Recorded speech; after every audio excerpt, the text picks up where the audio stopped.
तो focus CUET PG का आज एग्ज़ाम है। कुछ टिप्स एग्ज़ाम को कैसे टैकल करें। तो पहला ये है कि आपको एक्चुअल में 3 फेजेज़ में पूरा पेपर आपको करना है। पहले फेज़ में आपको क्या करना है, 1 से लेकर 75 तक सारे क्वेश्चन अटेम्प्ट करने हैं। पर कैसे, जो आपको कन्फर्म आ रहे हैं वो तो आपको, जो पहला फेज़ आप जब पढ़ोगे तो उसमें आपको उसको मार्क कर देना है। पर जो आज जिसमें आप 2 ऑप्शन एलिमिनेट कर पा रहे हो कि ये दोनों तो नहीं होंगे, इन दोनों में से कोई एक हो सकता है, उसको टिक मत लगाना, उसको पर्पल मार्क कर देना कि रिव्यू फॉर लेटर। ये आपको फर्स्ट फेज़ में करना है। और कुछ ऐसे होंगे जिनमें आपको हो सकता है आप 4 में से कोई आइडिया ही नहीं लग रहा हो कि कौन सा ऑप्शन होगा। जिसमें कोई आइडिया नहीं लग रहा है उसको रेड रहने देना। जब आप उसको अटेम्प्ट नहीं करोगे तो वो रेड अपने आप ही हो जाएगा, जिसको आप अटेम्प्ट करोगे वो ग्रीन हो जाएगा। अब जिसमें आपको लग रहा है कि इसमें मैं 3 ऑप्शन एलिमिनेट कर, मतलब 3 ऑप्शन को मैं में से कोई एक होगा, एक एलिमिनेट कर दिया, उसको भी रेडी रहने देना। तो जब पहला फेज़ ऐसे ख़त्म हो जाए, फिर दूसरा फेज़ में आपको वो 50-50% वाले देखने हैं कि वो 50% जो आपने एलिमिनेट किए थे उसमें से क्या ठीक होंगे। 50% वाले छोड़ने नहीं हैं, क्योंकि अगर आपने उसको छोड़ा, क्योंकि 50% है, निगेटिव मार्किंग 1/4 की है, तो उसको छोड़ा तो आपको लॉस ही है। तो 50% वाले जितने भी हैं उसको पूरे अटेम्प्ट करने। अगर आपका इन सब में टाइम नहीं बचता है तो आपके वो सवाल छूटेंगे जो आपको वैसे भी नहीं आते थे।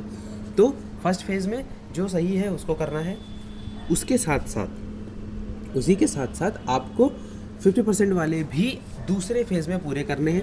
तीसरे फेज़ में आपको 75% वाले अटेम्प्ट करने, जिसमें आप एक ऑप्शन एलिमिनेट कर पा रहे थे और जिसमें आपको कोई आइडिया नहीं लग रहा था, वो वाले कोशिश करना। अब नेगेटिव मार्किंग से कैसे बचें, पहले तो आपको समझ गया आपको 3 फेजेज़ में करने हैं। जो तीसरा फेज़ है वो इंपॉर्टेंट है। तीसरे फेज में ही आपकी नेगेटिव मार्किंग बढ़ जाएगी अगर आप सही से ध्यान नहीं दोगे तो। उसको कैसे बचाना है, सबसे पहले अगर जैसे मान लो 75 क्वेश्चन है, 75 क्वेश्चन में अगर आपको 40 से लेके 50 तक अगर आपको परफेक्ट लग रहा है कि हाँ इतने तो मेरे ठीक हो जाएंगे, और या मान लो चलो 40 आपको लग रहा है कि हाँ 40 तो मुझे सीधे सीधे आते, और हाँ मैं कुछ ऐसे हवा में बात नहीं कर रहा हूँ। 75 में 40 जो सवाल होते हैं वो मोर और लेस ईजी ही होते हैं। जो 20-30 क्वेश्चन होते हैं, जैसे पिछले वाले में 2-3 सवाल ही थे जो कठिन थे, जिनमें कोई आइडिया नहीं लग रहा था क्या होने वाला है। तो इस बार भी मोर और लेस पेपर वैसे ही आने वाला है, बस हाँ उतना आसान नहीं आएगा, थोड़ा तो टफ हो जाएगा। पर ऐसा नहीं है कि बिल्कुल हवा में ही पेपर आएगा, कुछ पता ही नहीं चल रहा है, ऐसा तो नहीं होने वाला है।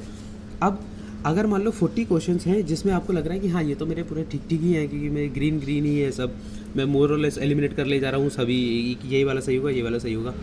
अब मान लो 10 से 12 हैं जो आपको 50% वाले लग रहे हैं, तो वो तो करना ही है। अब मान लो जैसे 4 से 5 सवाल बचे हैं जिसमें आपको बिल्कुल आइडिया नहीं लग रहा है कि इसमें क्या करें, कुछ समझ में नहीं आ रहा है, उसको रोक देना है। क्यों? क्योंकि अगर वो करोगे तो नेगेटिव मार्किंग होने के ज़्यादा चांसेस हैं। 50% वाले करने ही हैं। 75% वाले कोशिश करना, अगर वो 5 से 6 हैं, मतलब 75 में अगर आपके 60 क्वेश्चंस वैसे ही ठीक हो रहे हैं, 50% और पूरे एक जो एक्चुअल में सही है वो मिला के अगर आपके ओवरऑल 60 हो रहे हैं, और 5 सवाल वो हैं जिसमें आपको आइडिया नहीं लग रहा है, और 10 सवाल वो हैं जिसमें आप एक ऑप्शन एलिमिनेट कर पा रहे हैं, तो जो एक ऑप्शन एलिमिनेट है उसके आधे कर देना। मतलब अगर जैसे 10 हैं जिसमें आप एक एलिमिनेट कर पा रहे हो, तो 5 सवाल कर देना, 5 रहने देना। तो और कोशिश करना जिसमें आप बिल्कुल एलिमिनेट नहीं कर पा रहे उसमें भी एक कर दो, बाकी 4 छोड़ दो। इसमें भी 5 इसमें कर दिए तो 2-3 और कर दो। तो ओवरऑल आप ये रखना कि 75 में 70 तो मैं अटेम्प्ट करूँ, और कैसे थोड़ा दिमाग से अटेम्प्ट करूँ। ये नहीं कि 1 2 3 4 देखते चलेगा, फिर ये ना हो कि जो बिल्कुल आपको समझ में नहीं आ रहा उसके चक्कर में आपका वो 75th वाला क्वेश्चन छूट गया जो आपको एक्चुअल में आता था। तो इसीलिए फेजेस में करने हैं, और 2 फेज़ तो करने ही करने। तीसरे फेज़ में नेगेटिव मार्किंग का ध्यान रखना है, जिसमें 75% जिसमें आप एक ऑप्शन एलिमिनेट कर पा रहे हो और एक में आप बिल्कुल एलिमिनेट नहीं कर पा रहे हो। वो कैसे करना है वो देखना है। अगर आपने फर्स्ट और सेकंड फेज़ में मिला के 60 क्वेश्चंस कर लिए हैं, तो जो बचे हुए 15 क्वेश्चंस हैं या 15 से 20 क्वेश्चंस हैं, उसमें आपको ये ट्रिक अपनानी है।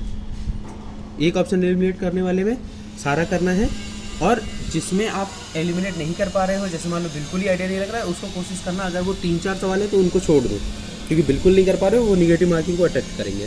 ठीक है, all the best for the exams. अच्छा ही होगा, कुछ सोच के मत जाना, कोशिश करना मेडिटेशन कर लेना, पानी लेके जाना, क्योंकि गर्मी होने वाली है, तो पानी साथ में रखना, ट्रांसपेरेंट बॉटल में रखना। आपको वही शीट देंगे, पेन पेपर देंगे, कुछ टाइम मिलेगा, उस टाइम में एक नैप ले लेना या किसी भगवान भगवान को याद कर लेना, अल्लाह को याद कर लेना, आप जिसमें मानते हो, स्पिरिचुअलिटी में मानते हो तो थोड़ा बहुत मेडिटेशन कर लेना और फिर एग्ज़ाम अच्छे से होगा। 4 बजे से 5:30 बजे तक एग्ज़ाम है। थोड़ा बहुत धूप रहेगी, किसी को लेके जाना साथ में, कोई नहीं है साथ में तो अकेले चले जाना, कोई दिक्कत नहीं है। चॉकलेट खा लेना, कोशिश करो तो डार्क चॉकलेट खा लेना या रेड बुल पी लेना। एक दिन में रेड बुल नहीं, हानिकारक हो जाएगी। उसे एग्ज़ाम से पहले डार्क चॉकलेट खा लेना, उससे फोकस बढ़ता है। All the best. वाटर लेते रहना, पानी वानी ये लिक्विड पूरा रखना अपना, वहाँ पे ये नहीं होने। और हाँ, एग्ज़ाम से पहले वॉशरूम होके चले आना, बीच में वॉशरूम जाने की कोई दिक्कत नहीं है। फिर सीधे बाद में जाके वॉशरूम जाना, बीच में तुम्हें वॉशरूम लगेगा भी नहीं अगर सवाल आ रहा होगा तो। ठीक है, all the best for exams. अभी फिर देखेंगे कट ऑफ वो सब देखेंगे हम, पहले एग्ज़ाम तो दे के आओ। चलो बाय।